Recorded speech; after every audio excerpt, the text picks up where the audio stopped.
আজ ৩২,০০০ শিক্ষক মামলার শুনানি ছিল। তার লাইভ শুনানির কিছুটা অংশ আমার চ্যানেলে লাইভ টেলিকাস্ট হয়েছে, আপনারা দেখেছেন। এছাড়াও তারপরে এই যে শুনানিতে কি ঘটলো পুরো বিষয়টা এই ভিডিওতে আমরা একটু জেনে নেব। এই মুহূর্তে নিয়োগ দুর্নীতির গভীর সংকট চলছে। ৩২,০০০ টিচার বাতিল মামলা, প্রাইমারির যে ৩২,০০০ শিক্ষক বাতিল মামলা, সেই মামলার কিছু গুরুত্বপূর্ণ বিষয় আজ হাইকোর্টে যা হয়েছে তার কয়েকটা গুরুত্বপূর্ণ বিষয় আমরা কিন্তু এই মুহূর্তে এই ভিডিওতে জেনে নেব এবং পরবর্তী শুনানির কি ডেট ধার্য করা হয়েছে সেগুলো সবই জেনে নেব। আইনজীবী প্রতীক ধর প্রশিক্ষিত এবং অপ্রশিক্ষিত প্রার্থীদের মধ্যেকার বিভাজন নিয়ে প্রশ্ন তুলেছেন।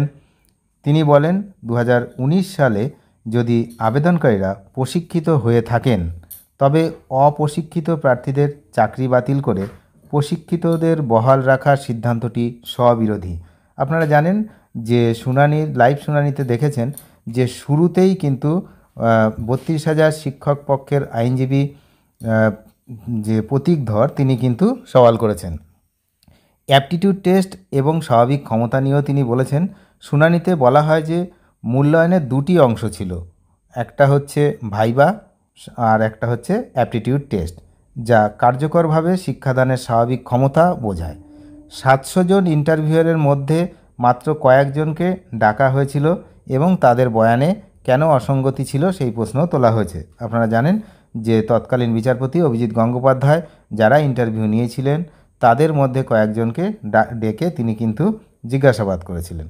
তো সেই বিষয়টা নিয়ে তিনি বলেছেন যে টোটাল ইন্টারভিউ নিয়েছিল 700 জন, তার মধ্যে কয়েকজনকে কেন ডাকা হয়েছিল এবং তাদের বয়ানেও কেন অসঙ্গতি ছিল। আর একটি গুরুত্বপূর্ণ বিষয় হলো শুধুমাত্র আবেদনকারীদের সাক্ষী হিসাবে ডাকা হয়েছে, কিন্তু শিক্ষকদের যাদের চাকরি বাতিল হয়েছে তাদেরকে ডাকা হয়নি, যা আইনের 16B ধারার লঙ্ঘন করে বলে তিনি দাবি করেছেন। আর নম্বরের অসঙ্গতি নিয়ে তিনি বলেছেন প্রায় 12% প্রার্থী যাদের একাডেমিক রেকর্ড ভালো নয় তারা ইন্টারভিউ এবং অ্যাপটিটিউড টেস্টে উচ্চ এবং পূর্ণ নম্বর পেয়েছেন। অন্যদিকে 88% যাদের একাডেমিক স্কোর ভালো তাদেরকে প্রার্থীকে কেন বিবেচনা করা হয়নি সেই প্রশ্নও কিন্তু তিনি তুলেছেন। বিচারপতি নিয়োগ প্রক্রিয়ার যে বিরাট দুর্নীতি, বিশাল কেলেঙ্কারি, বিপুল অর্থ লেনদেন নিয়ে বারবার দুঃখ প্রকাশ করেছেন। তিনি প্রাথমিক, উচ্চ প্রাথমিক এবং এসএসসি সহ বিভিন্ন নিয়োগ প্রক্রিয়ায় দুর্নীতির বিষয়ে উদ্বেগ প্রকাশ করেছেন এবং এই কেলেঙ্কারি ও দুর্নীতি সম্পর্কে তথ্যের অভাব নিয়েও আক্ষেপ তিনি করেছেন। তার কারণ এতদিন হয়ে গেল এখনও কিন্তু এই যে দুর্নীতি বা কেলেঙ্কারি এই সম্পর্কে সঠিক তথ্য এখনও আদালতের কাছে পৌঁছায়নি, এই নিয়ে বিচারপতিও কিন্তু আক্ষেপ প্রকাশ করেছেন।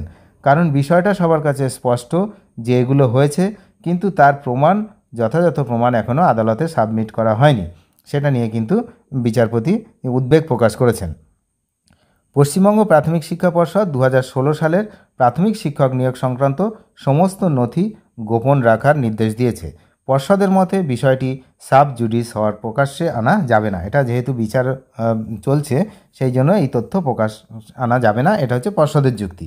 তবে যারা বিরোধী রয়েছে এবং শিক্ষক সংগঠনগুলো এই গোপনীয়তার বিরোধিতা করে অভিযোগ করেছেন যে সরকার এবং পর্ষদ অযোগ্য ব্যক্তিদের রক্ষা করার চেষ্টা করে চলেছে এবং সেইটা যদি পর্ষদ ঠিকঠাক সহযোগিতা না করে তাহলে কিন্তু এসএসসির মতোই প্রাইমারির এই 32,000 চাকরিও কিন্তু বাতিল হয়ে যেতে পারে।